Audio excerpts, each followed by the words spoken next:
Hello, I'm Brett Gilliland, host of the Circuit of Success podcast, and here's what's coming up on the show. It all comes down to being intentional when it comes to family, because the phones can take over. I mean, we can be busy all day doing our business, especially entrepreneurs out there. We are constantly looking at our phones with email, but I think being very intentional about quality time. Welcome to the Circuit of Success. I'm your host, Brett Gilliland, and today I've got Kelley Tyan with me. Kelley, how you doing? I'm doing great. How are you, Brett? I am doing well. It's good to be with you. It's a little gloomy and rainy here. It feels like it's been foggy for like a month. It's not really been, but it feels like it. How's the weather out in Boston? It's freezing. However, we have sunshine today, which is a plus. Oh, it's beautiful. We have not seen that for a while, and it's supposed. Are you guys going to get the snow that's coming in supposedly? I'm not sure. We just had our first snow on Sunday, which is always fun until it turns, brown and muddy. Exactly. And you got to run the car through it. And yes. But I would love to have a white Christmas. That would be amazing. That would be amazing. We'll see. Fingers crossed. Fingers crossed. So you are a leading faith-based entrepreneur, a coach, a speaker, an author, a podcaster, which is awesome. You and I have something in common there. And your book and your podcast is called Addicted to the Climb, which is a faith-fueled movement that inspires, empowers, and creates courage to keep on climbing no matter what mountains you face. I love hearing that. And that's when we were connected through LinkedIn. I saw that. I'm like, we got to get her on the podcast, and here we are. So, but if you can, tell us a little bit about yourself, Kelley, kind of what's made you the woman you are today.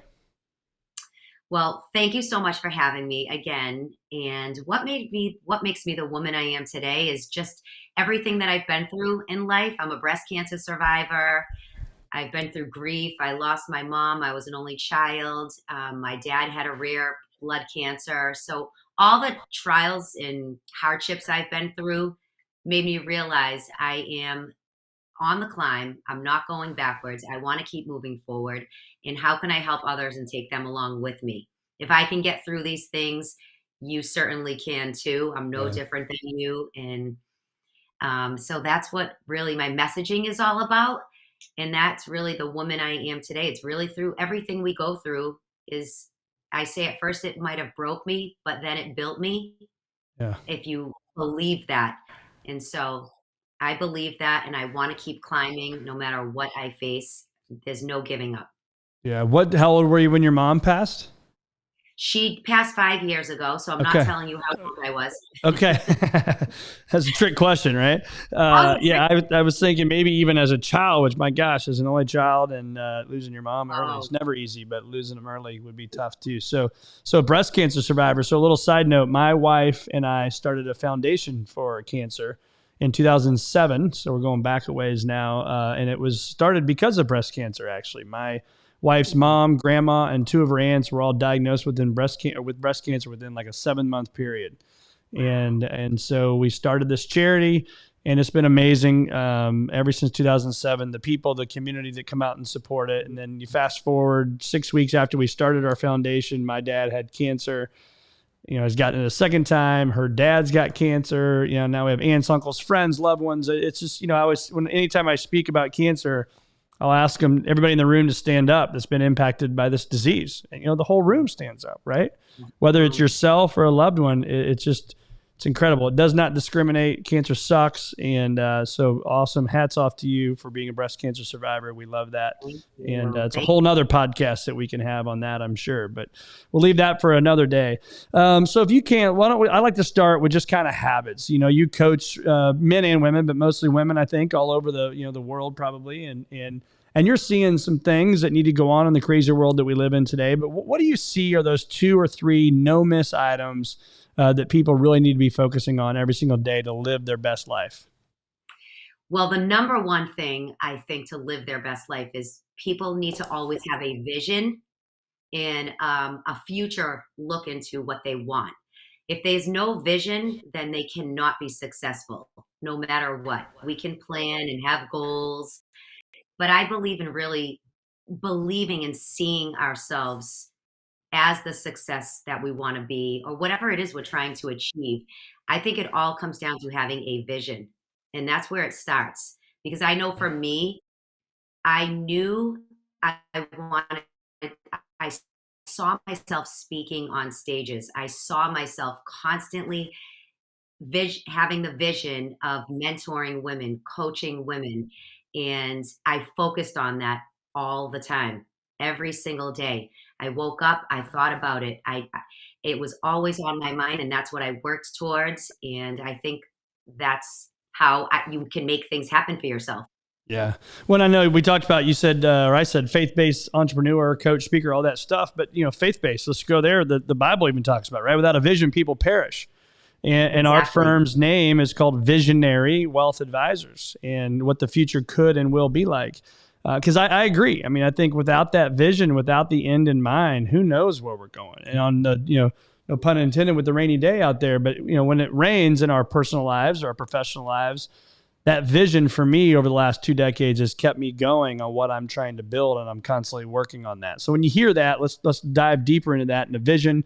How do people go out and find that, and what steps can we take to create that? Well, I want to backtrack a minute because I believe there are two different kind of people out there. The Yep. ones who we can experience the same rainy day, and that's what made me think about it. And one person is going to use the rain and say, "I'm going to go out for a run today and run in the rain, and I'm going to get my Right. workout in, even though it's rainy and cold." And the other person is going to Mm. say, "Oh, it's raining, it's cold. I don't want to move." They're going to use rain as an excuse. So that's It's a great point. that shows me, there's what kind of person do you want to be? Do you want to have a vision of being, and I can use healthy and fit for this example. If you want to be healthy and fit, then no matter rain or shine, you're out there doing your workout. The other person is just thinking about it, wishing for it, not taking action. They don't have a vision of being healthy and fit. So they're staying home and they're in the same place they were 4 months ago, 8 months ago, wondering why. So it really comes down to making a choice. How do you want to live your life? Am I going to be an action taker in the rain or the shine? Am I going to keep climbing no matter what? Because we can make excuses all day long, right? All Yeah. of us. But we have to make that decision that I see myself healthy and strong. How am I going to get there? And to get there, you have to take action, set up habits, and just move, just go. Yeah. Yeah.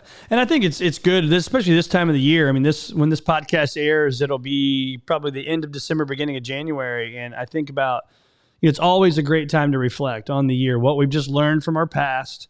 And I talk about the 3 Ps: your past, your peers, and your potential.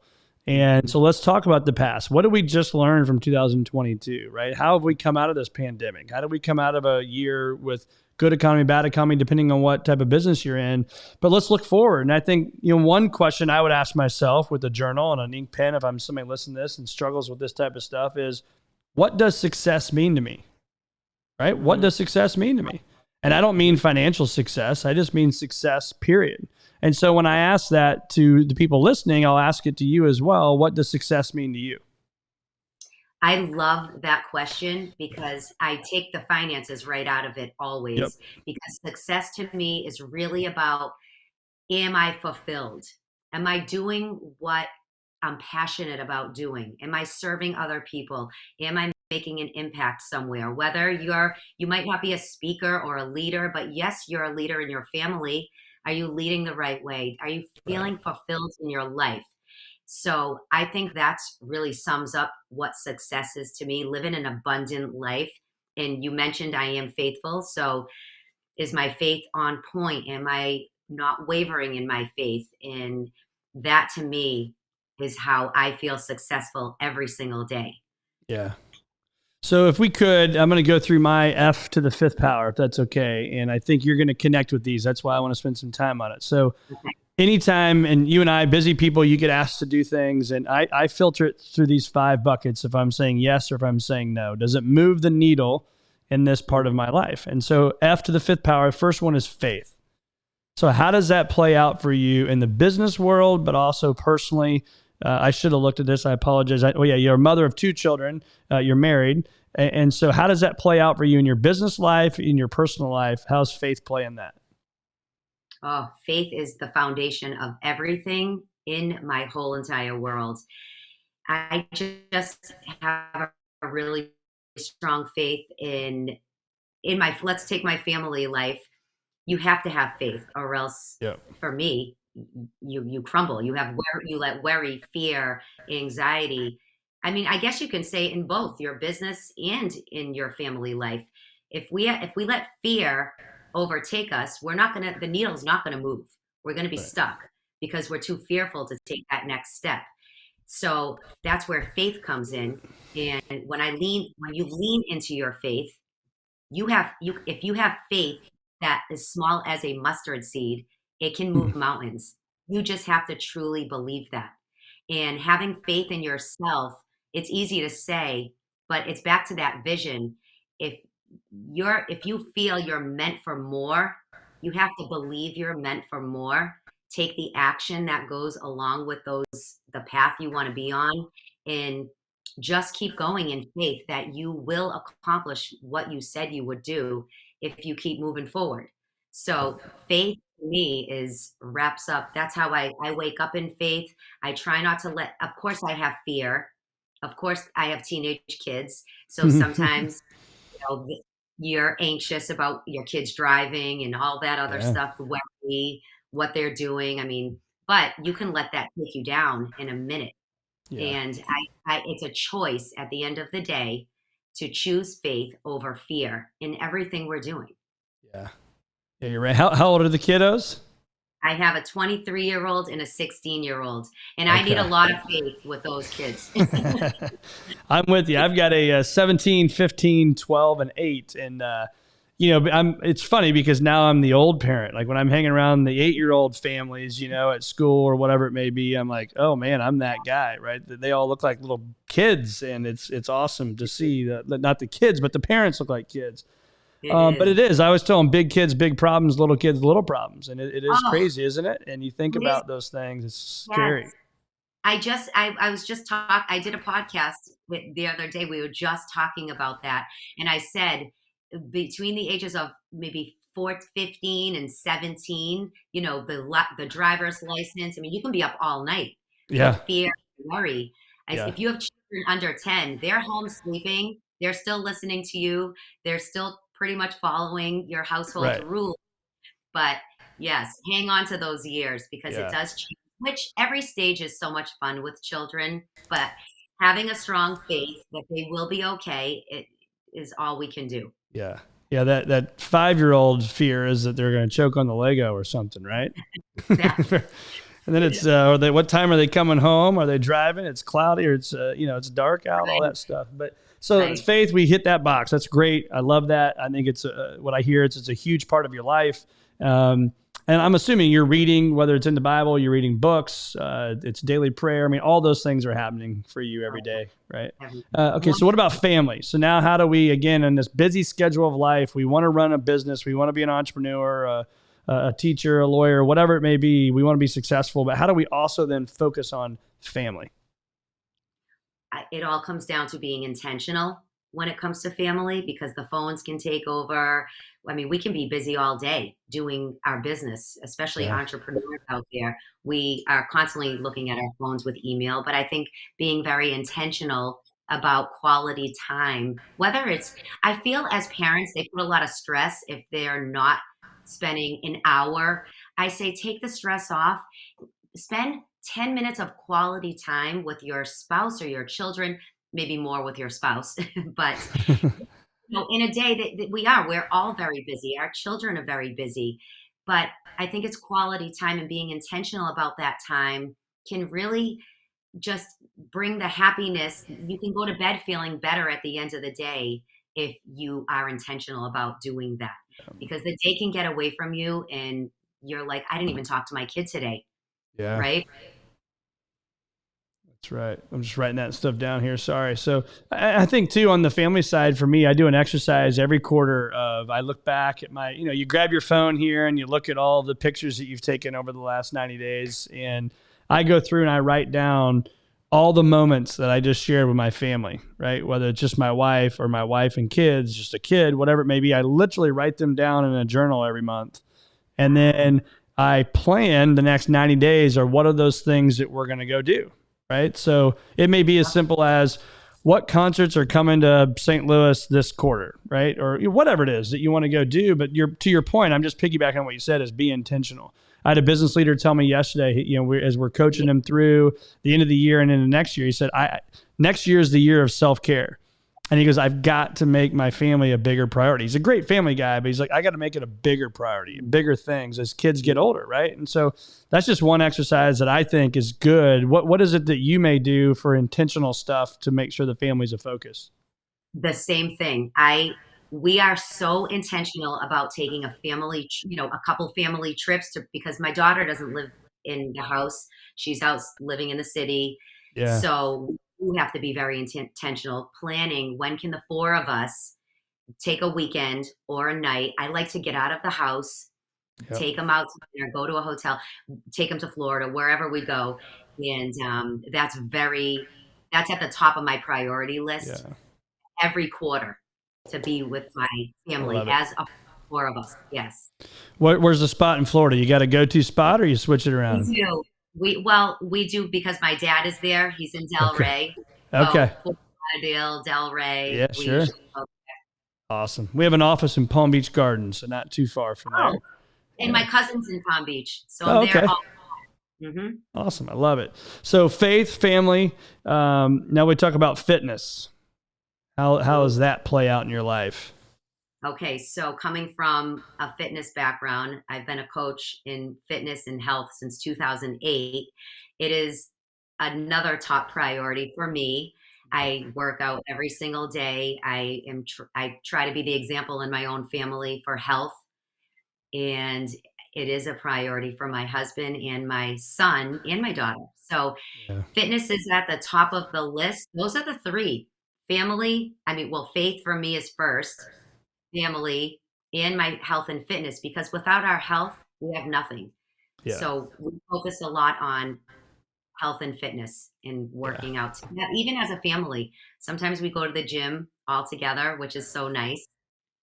Yeah. I love that. And I think of that in, the accountability there is huge, right? I mean, when you think about your family, if they see mom doing it, and I would say that that's where my inspiration, my wife is very disciplined with that stuff, just being healthy, right? Staying active and all that stuff. And I don't want to be the guy that's, 90 years old and not being able to do it or dead, right? My goal is to play golf at 100. And so, doing what I do for a living, it's wealth management stuff. As I talk about your wealth and your health and how they're so interlocked, is if you have the Mm, best health in the world, but you never saved a dime, well, guess what? Your health is probably going to decline because you have no money. You can't go do anything, right? right. And vice versa. If you have all the money in the world, you worked your butt off, but you didn't take care of yourself, Yeah.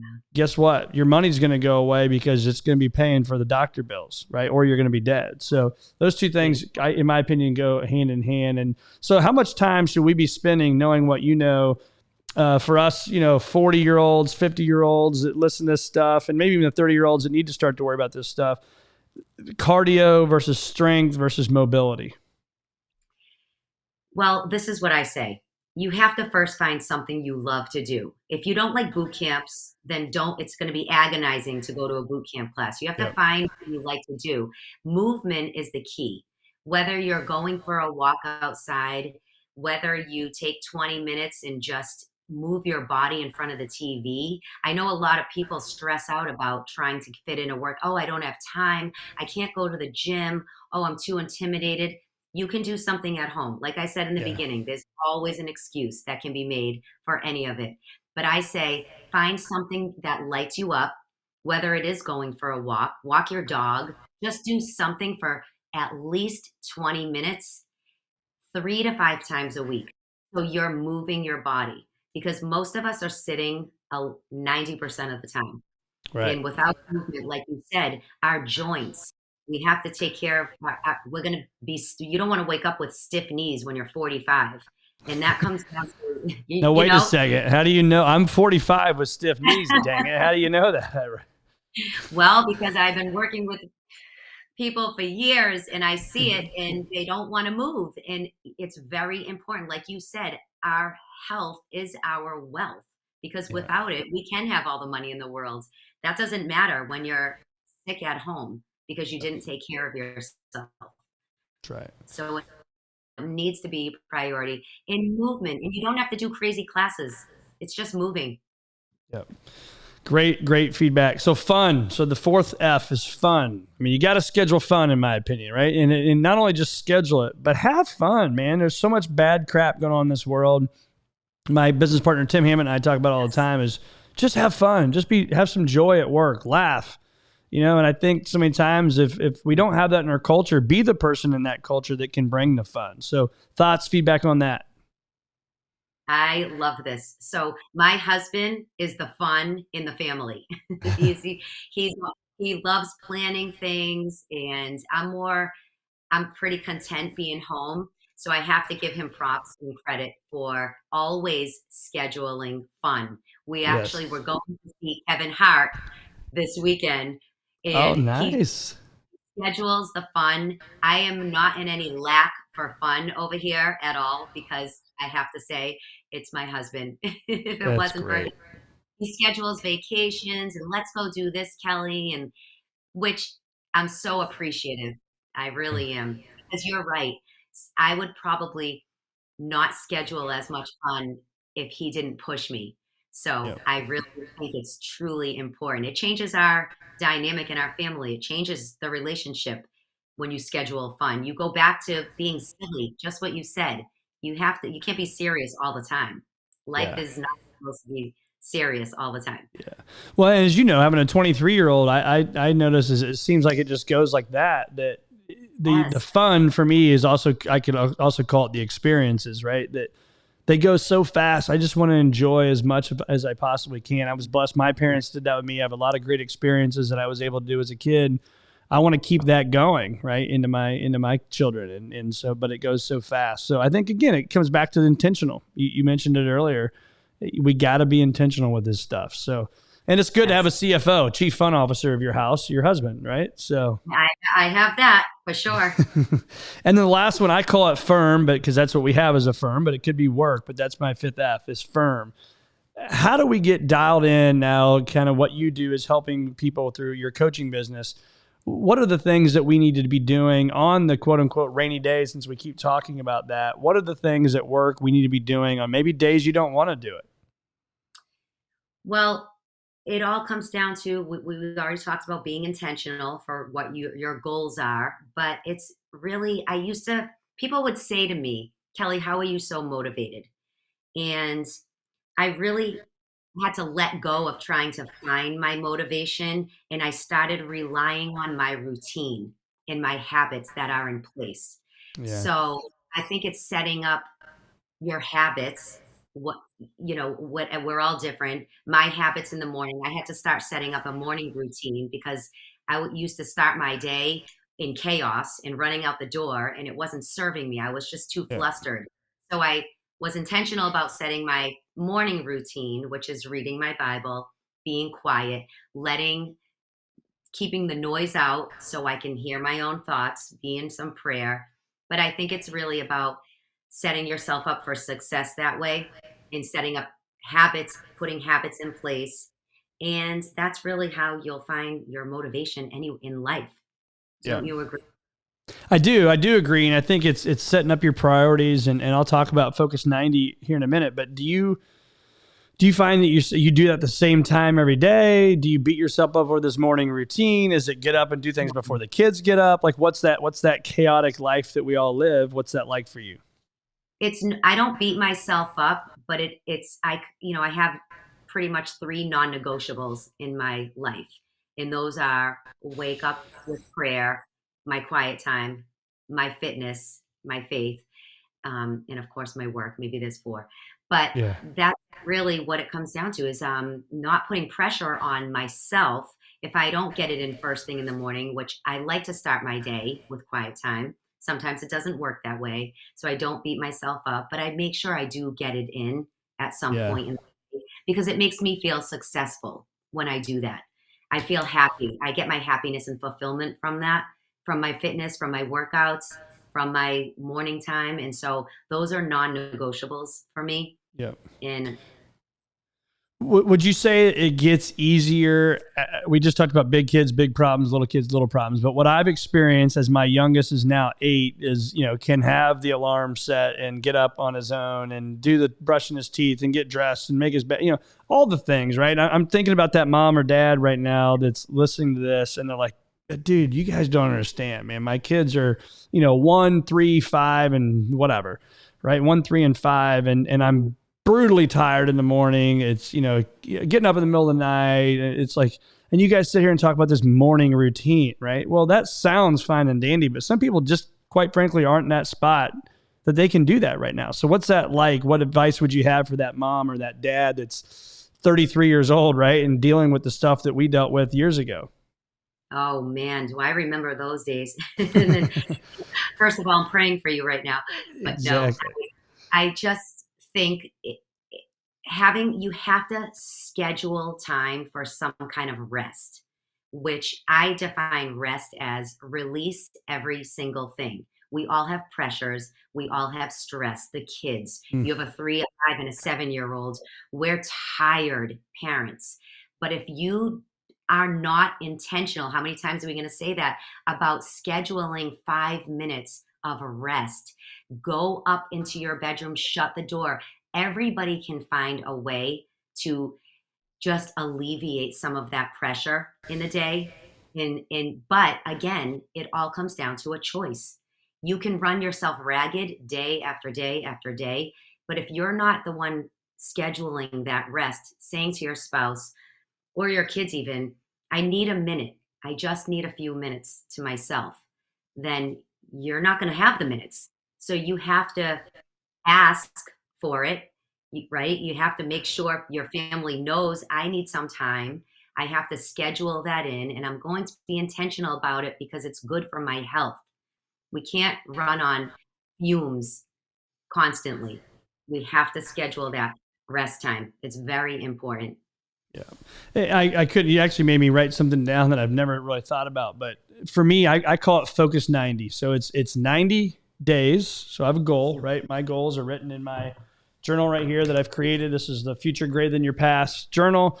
And my goals are written down and things I want to do, but I've also got, 4 or 5 activities every 90 days that I need to be working on and getting better at. It may be a work related goal. It may be a revenue goal. It may be a vacation goal. It may be, read 10 pages goal, whatever they are, right? They're all across the board. And I focus on those for 90 days, but also the other part of that 90 is 90 minutes to start each day. So where I had to get to is if I didn't do it, I was a failure, I wasn't being successful. But what helped me was it's got to be in that morning time, but it may be before the kids get up. It may be after they go off to school. Then my next 90 minutes is that. But just commit and not beat yourself up over not doing it the exact same time, the exact same way every single day, because that's really, really hard to commit to. And then for me, it's the accountability part with it. So F90, Focus 90, maybe fan. I just created that. Focus and accountability 90, right? And I think that's crucial. So tell me about accountability for you. How important is it, and what accountability parameters, if you have any, that you've got set up in your life? Oh, accountability, I feel, is the key to success in a way. I have 2 coaches that keep me accountable. I mean, here I am. I led So fitness time out, for, time out. We're gonna start that over again because I don't want to just gloss over that. So you are, as I mentioned earlier, a faith-based entrepreneur, a coach, a speaker, author, etc. But you just said you have what? I have 2 coaches. Right. Yep. I am in an elite mastermind because we're always growing and we need to be have accountability so we can continue growing. I know that no one succeeds alone because I Yeah. tried it. I tried doing it all alone Doesn't work. and it just doesn't work. I know what to eat. I know what to do for workouts, but I still need a fitness coach so I can be accountable to that person so I can show up because Yeah. some days it is when I don't feel like I might not show up. So I think if you want to move the needle, if you want to go higher and climb to that next level, make sure you have an accountability person, coach, program, something that you're tapped into that can get you to that next level, because you can go faster with more people leading, paving the way for you than Yeah. if you were to do it alone. Yep. And do you think that's important to have So that it's very person? important for me. Do you think it's important to have that person or that coach? I guess it's got to be a person, right? Like I feel like I'm pretty disciplined now about getting up and working out, 6 days a week. And my accountability is on Tuesdays and Thursdays. People are tired of hearing me say this since August. I've got 13 guys on a text message that I text out. They got to send back. When it was nice out, the weather, they had to be at my backyard, but now they got to send a picture in. That's huge for me. Like I know that my buddies are going to bust my chops if I'm not sending a picture at 6 a.m., right? But do we need more than that? Is it more than an app? What is it? I mean, you can have a friend be your accountability partner. I think you just need someone that you can say, hey, I'm going to try to get stronger and be healthier. Yeah. Have a friend just keep you accountable. I just think it's someone that you can tap into at least once a week. It doesn't have to be so much pressure to do it every single day, but Yeah. it does matter. It does matter for your progress. I love that. Yeah, it's strong, and I think too is there's so many things on our phones, free resources. I mean, somebody just told me about one yesterday. I can't think of it, so I don't want to butcher the name. But there's so many things out there, and then just like you said, call a friend, I have the think it's a buddy system, hold each other, yeah, support group. So talk about that elite mastermind. People talk about those all the time. What do you get from that? Oh, I love being a part of a mastermind in general. I've done numerous ones. Well, I like to tap into my industry. So I'm faith in business, and I tap into people that are a few steps ahead of me, that are doing what I want to do. So I'm learning from them so I can have a shorter path to where I want to go than if I didn't tap into these people. Because Yeah. with a mastermind, you have lots of ideas instead of just your own couple ideas. And it opens up a whole world of opportunity that you might never have thought of if you were by yourself. So I think just community is key. Tapping into different communities of whatever your goals are, where you want to be successful, whether it's a better marriage. I mean, there's so many communities you can be involved Yeah. in to get you to that next level, to level you up. If you were doing it alone, you might not get there as fast. It will take longer. Yeah. So this is obviously called the Circuit of Success, where we like to talk about success, but also part of success is failure, in my opinion. And so, what failure have you had that you're comfortable sharing? And what failure have you had, and what did you learn from it? Well, failure is definitely part of success, but I feel with failure, if I fail at something, I really try to look at it this way. I look at it more of a redirection to something better. I'd rather fail at something and say I tried than not try at all and have regret. Yeah. And it's like with my book, at first I was like, well, who's going to buy it? Should I write it? I mean, why am I writing this? Does anyone really care? And, but if I didn't write it, I would have had that regret. So we're going to fail at a lot of things. I've had a lot of failures. I mean, just launching programs, as simple as not simple, but as small as launching a program that failed. Then you learn, well, what can I do different to make this Yeah. program better? So I take it more, I try to change my mindset around failure to, if I fail, at least I tried. And now maybe I'm redirected to something different, try it a new way. Yep. So it doesn't put a lot of pressure on me anymore like it used to when I was younger. I used to think failure was, oh, I'm done, I'm over.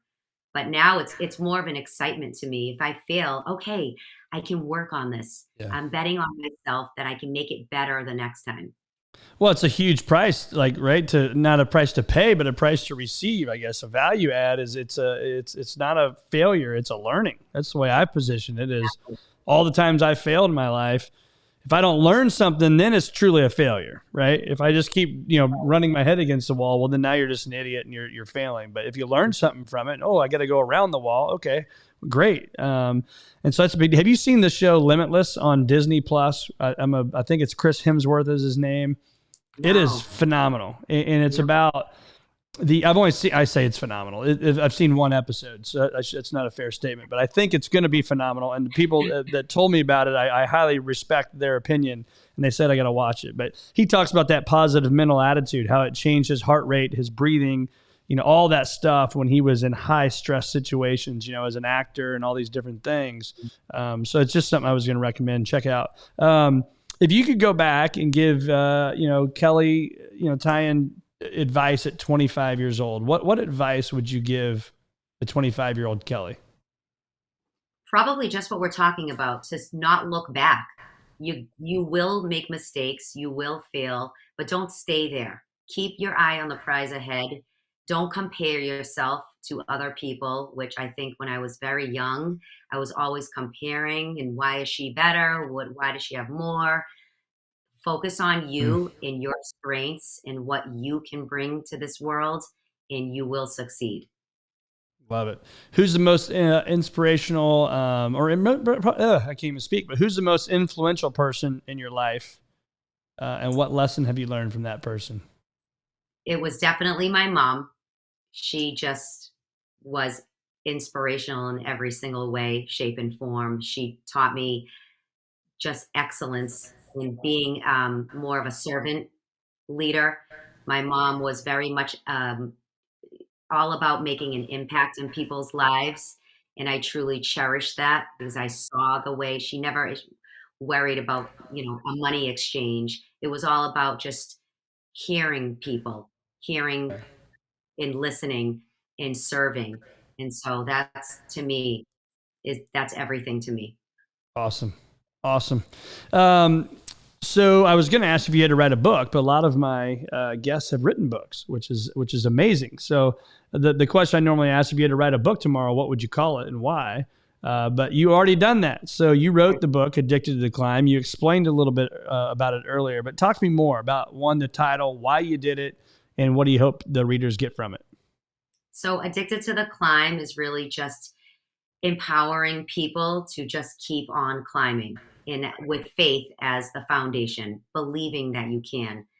Whether you believe in God or whatever, you have to have faith that you will and can keep going. So my book is 30 personal stories I wrote of just overcoming trauma to grief, being fired, all kinds of stories that I know many of us can relate to, because I feel we all go through similar things in life.